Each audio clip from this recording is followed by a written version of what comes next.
7 India, सच दिखाने की हिम्मत। नमस्कार, आप देख रहे हैं न्यूज 24/7 इंडिया। मैं हूं आपके साथ सपना मदेशिया। चलिए शुरुआत करते हैं आज की कुछ खास खबरों से।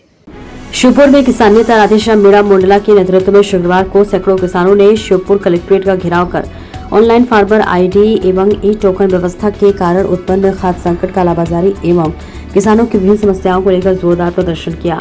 किसानों ने प्रशासन के खिलाफ नारेबाजी करते हुए पर्याप्त मात्रा में खाद उपलब्ध करने एवं कालाबाजारी पर रोक लगाने की मांग की। प्रदर्शन के पश्चात किसानों ने डिप्टी कलेक्टर संजय कुमार जैन को केंद्रीय कृषि एवं किसान कल्याण मंत्री एवं मुख्यमंत्री मध्य प्रदेश शासन के नाम ज्ञापन सौंपा।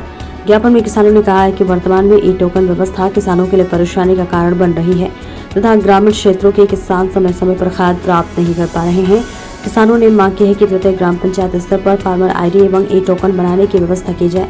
साथ ही जिन किसानों की फार्मर आईडी नहीं है अथवा जिनका ई टोकन नहीं बन पा रहा है, उन्हें आधार कार्ड के आधार पर तत्काल खाद उपलब्ध कराया जाए। इस पर डिप्टी कलेक्टर संजय कुमार जैन ने आगामी सोमवार से पंचायत स्तर पर फार्मर आईडी एवं ई टोकन बनाने की व्यवस्था शुरू करने का आश्वासन दिया। इसके साथ ही किसानों ने न्यूनतम समर्थन मूल्य पर गेहूं बेचने वाले किसानों की समस्याओं को उठाया। उन्होंने शिकायत की कि गेहूं खरीदी के लगभग 1 माह बाद भी किसानों के खातों में भुगतान राशि नहीं पहुंच पाई है। 167 करोड़ की चंबल सूक्ष्म सिंचाई परियोजना में भ्रष्टाचार की जांच एवं 10 जून से टेस्टिंग की मांग। इस दौरान किसानों ने 167 करोड़ रुपए की चंबल सूक्ष्म सिंचाई परियोजना में हुए भ्रष्टाचार की जांच की मांग को लेकर अलग अलग ज्ञापन सौंपा। किसानों ने परियोजनाओं की उच्च स्तरीय एवं निष्पक्ष जांच कराने 10 जून 2026 से टेस्टिंग हेतु पानी छोड़ने तथा दोषी अधिकारियों एवं ठेकेदारों के विरुद्ध कठोर कार्रवाई की मांग की है।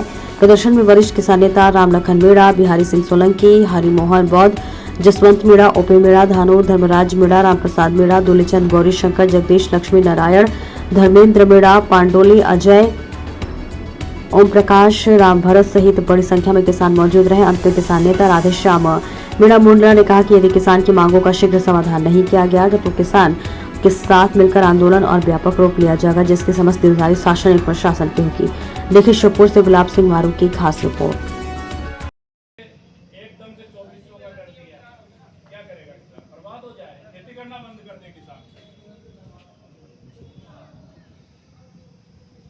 किसानों के पेमेंट अटके हुए हैं, जिन्होंने गेहूं बेच दिए। आज के बिल्कुल ऑर्डर बनाया है डिप्टी कलेक्टर, समस्या को लेकर बहुत परेशान है। ऑनलाइन व्यवस्था के नाम पर ई टोकन आदि करके किसानों की फार्मर आईडी की व्यवस्था करके किसानों को परेशान किया जा रहा है। किसानों को खाद नहीं मिल रहा, किसान धक्के खा रहे हैं। तो आज श्योपुर के किसानों ने यहाँ पर प्रदर्शन किया है और मांग की है ऑनलाइन व्यवस्था के साथ साथ ई टोकन व्यवस्था के साथ साथ किसानों को खाद ऑफलाइन आधार कार्ड के आधार पर और कचरे कतौनी की किताब के आधार पर दिया जाए। साथ ही जिले में खाद की व्यापक स्तर पर ब्लैक मार्केटिंग, कालाबाजारी की जा रही है।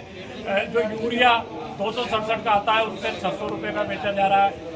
डीएपी को 2100, 2200, 2300 तक बेचा जा रहा है और एनपीके और डीएपी के दामों में विगत दिनों भारी वृद्धि हुई है। इन मांगों को लेकर श्योपुर किसानों ने प्रदर्शन किया है। हजारीसर पार से कलेक्टर तक वाहन रैली निकाली है। यहाँ प्रदर्शन करके एडीएम को ज्ञापन दिया है। साथ ही और जो किसानों की अन्य समस्या है, गेहूं का पेमेंट अभी तक किसानों का डला नहीं है। एक महीने से जो एमएसपी में किसानों ने गेहूं बेचा है। इसी प्रकार चंबल सूक्ष्म सिंचाई परियोजना जो किसानों का महत्वाकांक्षी प्रोजेक्ट था किसानों के लिए, उसमें व्यापक भ्रष्टाचार हुआ है। पूरी परियोजना भ्रष्टाचार की भेंट चढ़ गई। किसी भी कर्मचारी, अधिकारी पे और संबंधित कंपनी पे कोई कार्रवाई नहीं हुई, सारे भ्रष्टाचार में लिप्त है। उस परियोजना का किसानों का लाभ नहीं मिल रहा है। तो मांग की है भ्रष्टाचारियों पर कार्रवाई की जाए, टेस्टिंग के लिए 10 जून से पानी छोड़ा जाए। ताकि क्या आश्वासन मिला है आपको? यहाँ पर जो एडीएम साहब ज्ञापन लेने आए और जो इसके खरीद केंद्र के प्रभारी थे विजय साकिया जी एडीएम, दो डिप्टी कलेक्टर किसानों के बीच में आए और उन्होंने आश्वासन दिया खाद के संबंध में हर पंचायत स्तर पर फार्मर आईडी बनाने की प्रक्रिया सोमवार से प्रारंभ कर देंगे। हर पंचायत में गांव-गांव जाकर और जो भी उसकी बाधा है उसको दूर करेंगे, ऐसा उन्होंने आश्वासन दिया। और जो ऑफलाइन आधार कार्ड के आधार पर खाद देने की व्यवस्था है उसका प्रपोजल शासन को भिजवाएंगे और शासन के माध्यम से उस व्यवस्था को भी लागू करने का प्रयास किया जाएगा। ऐसा प्रशासन ने आश्वासन दिया, पर प्रशासन अगर अपने आश्वासन को पूरा नहीं करेगा तो आने वाले दिनों में किसान सड़कों पर उतरेगा, उग्र आंदोलन करेगा, चक्का जाम करेगा, बड़ा आंदोलन करेगा किसान।